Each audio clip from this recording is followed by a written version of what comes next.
Fala pessoal, tudo bem? Se você está aqui no canal e está sofrendo com refluxo, eu tenho certeza que esse vídeo vai ser muito importante para você. Fica comigo, porque isso pode ser decisivo para você, enfim, obter a melhora tão desejada, tá? Como é que a gente vai saber se esse diafragma está ou não participando, piorando, agravando seu refluxo? É relativamente simples e antes disso eu preciso que você entenda um pouco melhor a utilidade, né? O porquê que a gente vai usar essa relação com o diafragma. Para você que não conhece ainda o músculo diafragma, ele está aqui, ó, no meio do nosso tronco, dividindo o nosso tronco em tórax, que fica para cima, e abdômen, que fica para baixo, tá? Então, esse músculo, ele deve ser, pelo menos, o principal motor da nossa respiração. Quando a gente puxa o ar, o diafragma desce.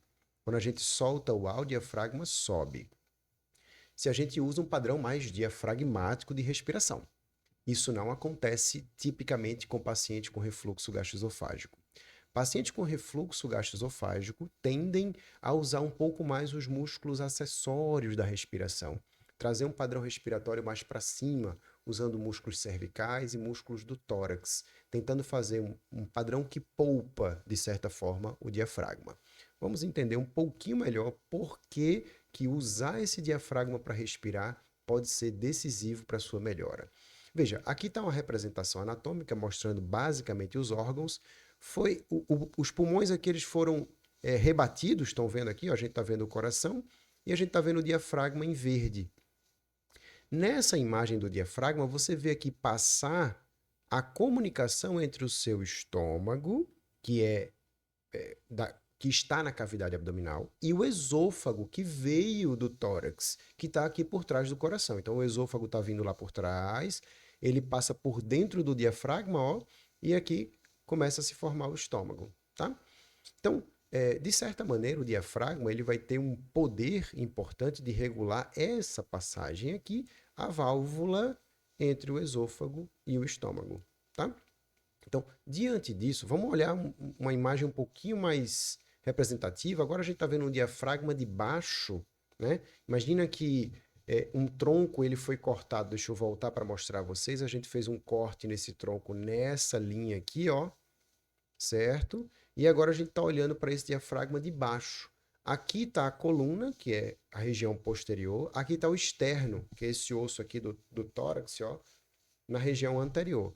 Olhando de baixo, a gente vai ver três furinhos no diafragma. O primeiro deles serve para a passagem da veia cava. O segundo serve para a passagem da aorta, que veio lá do coração descendo. E o terceiro serve para o hiato esofágico, o esfíncter inferior do esôfago, a válvula gastroesofágica. Então a gente tem essa válvula circundada, percebam ó, como a válvula está no meio e as fibras do diafragma formam como um laço, né? Elas formam um laço dentro da válvula, perdão, ao redor da válvula, tá? Então a ação do diafragma, ó, presta atenção aqui nos meus dedos. A ação do diafragma, que é um músculo que a gente comanda, consegue interferir na função da válvula. E a gente sabe isso com vários estudos já analisando, por exemplo, por intermédio da manometria, né, dessa válvula, que fazer esse diafragma funcionar pode ser decisivo para fazer essa válvula recuperar a sua funcionalidade. Então, algumas pessoas vão sofrer com refluxo justamente diante dessa possibilidade de retorno do conteúdo aqui, ó, do abdômen para o tórax, porque essa válvula não está funcionando corretamente.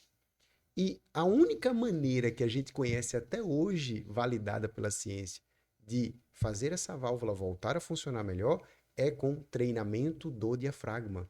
Colocar esse diafragma para fazer exercícios específicos terapêuticos da fisioterapia digestiva para recuperar a funcionalidade da válvula gastroesofágica.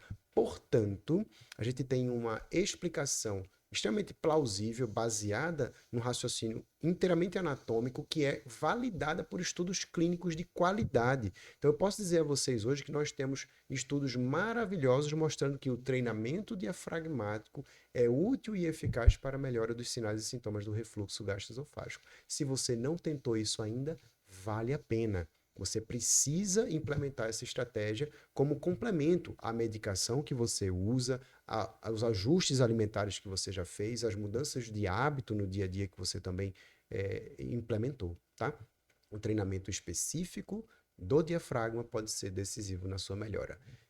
Se você gostou desse vídeo, se você conhece outras pessoas que sofrem com refluxo e não sabe disso ainda, me faz um favor, encaminha esse vídeo. Se você não está inscrito no nosso canal, por favor, faça a sua inscrição, deixe o seu like e me ajude a divulgar essas informações, porque tem muita gente sofrendo e precisando de ajuda.